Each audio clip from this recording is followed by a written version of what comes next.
Hi, my name is Steve Clifford, and this is the first in a two-part series that I'm going to be doing about suppressors for scout rifles.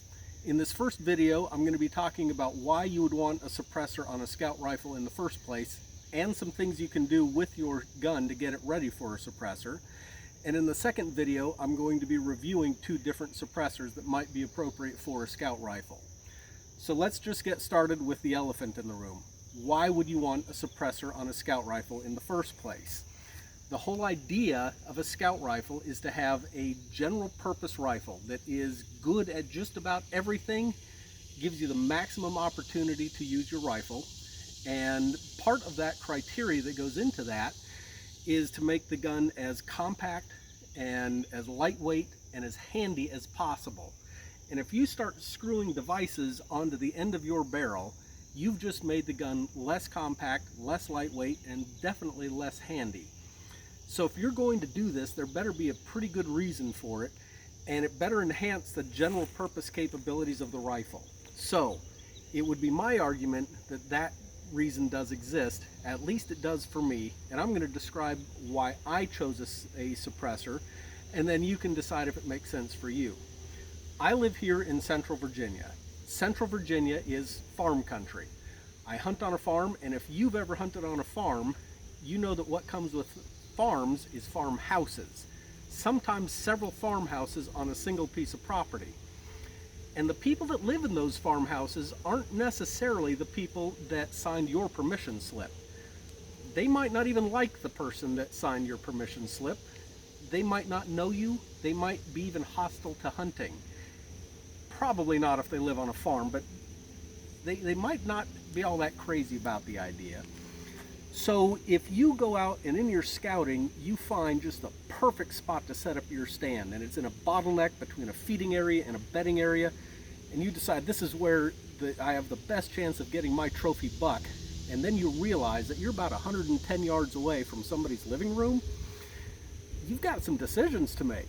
And a gun blast going off at 6:30 in the morning while they're pouring their first cup of coffee will scare the bejesus out of them.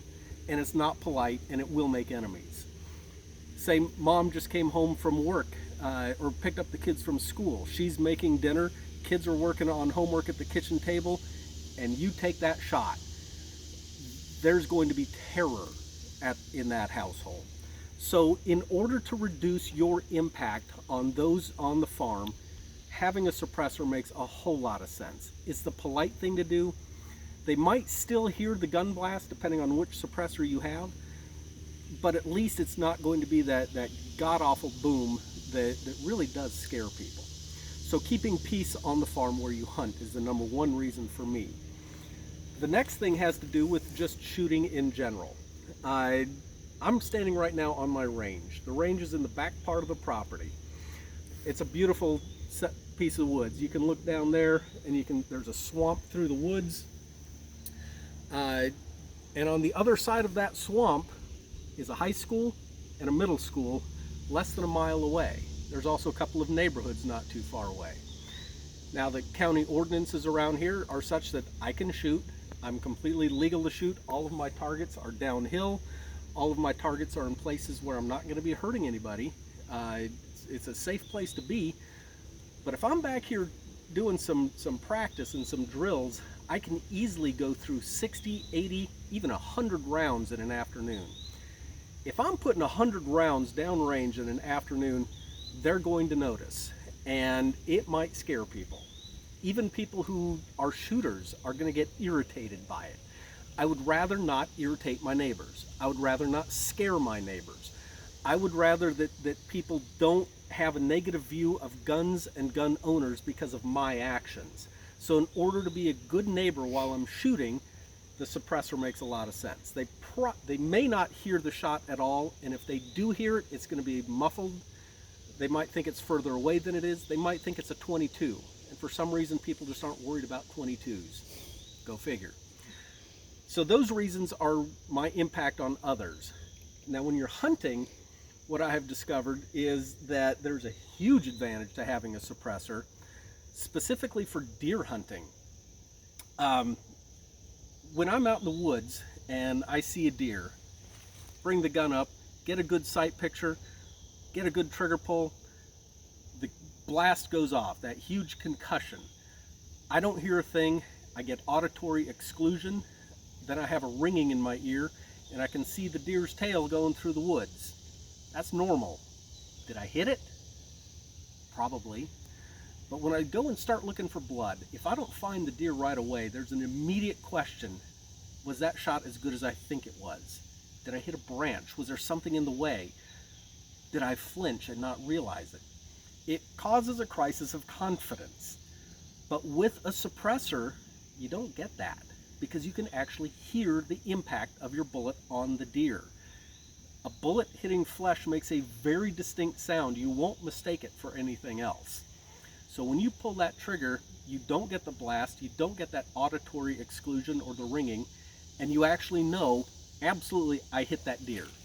Give it time, let it die, then I'll go find it, because I am confident that I got that deer. It also applies to varmint hunting. I do some groundhog hunting on this farm, and this year in a 2-week span I shot 9 groundhog. Now I only recovered 5 of them, but the other 4 I'm positive that I hit because I heard the impact. Now I'm using full metal jacket ammunition, and I'm sure I just got a pass through and the animal was standing right next to or on top of its hole, went down to its hole and died. So I know I hit it even though I didn't find the animal. There's a lot of confidence that comes with having that. Now, in all honesty, I did miss 2, but I know that I missed 2 because I'd never heard the impact. So, big advantages for that. Other advantages is the obvious thing of, yes, you know it's going to help your hearing. You don't have to worry as much about hearing protection. Actually, with the silencer co, if you don't wear hearing protection, you're fine. Not so much so with the other, but you don't have to worry about doubling up with your hearing protection, so it does help with that. And then the last thing has to do with recoil management, and I didn't even realize this, but suppressors really cut down on recoil. Now, a 308 is not the worst recoiling rifle in the world. With proper technique, it's not going to hurt you. But if you're shooting 60, 80, 100 rounds in an afternoon, you're going to start to feel it. If you're shooting from prone, only a few rounds and you're going to start to get a bruise on your shoulder. And these suppressors, especially this silencer co, cuts down the recoil to where an 8-pound 308 rifle suddenly feels like a 10-pound 223. It's that dramatic. So lots of reasons to put a suppressor on a scout rifle. It really does improve your ability to shoot. It improves your opportunities to shoot. Now, about getting your gun ready for a suppressor. Suppressors always add length and weight. So the first thing you want to do is say, is there anything that I can do to reduce the length and weight of the gun in the first place? And there is. So if you have a steyr, first thing I'd recommend doing is remove the bipod. That cuts 8 ounces off the weight of the gun. So you start off with 8 ounces lighter. You can go to a lighter weight scope. This scope is a heavyweight. This is the Leupold VXR. The Leupold Freedom, which is a variable power 1.5 to 4, that weighs about 5 ounces less. So if you go with a lighter weight scope, take off the bipod, you've already lost almost a pound off of your rifle, especially if you go with a lighter weight sling. This is the Wilderness sling. It weighs 2 ounces less than the leather sling. Also, reducing the length of the barrel. I had this one cut back to 16 inches. That's 3 inches worth of steel that got removed. Again, that reduces weight. So really you could lose about a pound off of a steyr before you even get started. Then I mentioned that I cut the barrel down. So you start off with a shorter barrel. 16 is the legal minimum before you need another stamp. It also, if you go below 16 inches, you're really starting to drop out of where it is as effective of a rifle. You are losing velocity. And then the last thing I want to talk about is barrel threading. So the standard barrel threads that would be put onto most 308 rifles would be a 5/8 by 24. There's not 5/8 of an inch worth of steel on either one of these barrels. By the way, this is a Mossberg Patriot Youth customized by Granite Mountain Tactical. But on the low spot of these barrel flutes on both of these rifles, you don't have 5/8 of an inch worth of steel. You barely have a 1/2 inch. So both of these are threaded to 1/2 by 28. Some people get a little edgy about that and they say, oh, that's not safe. Well, unless you eat crayons as a normal part of your diet, it's not an unsafe thing. What is unsafe is if you start putting muzzle devices on that aren't meant for a .30 caliber rifle.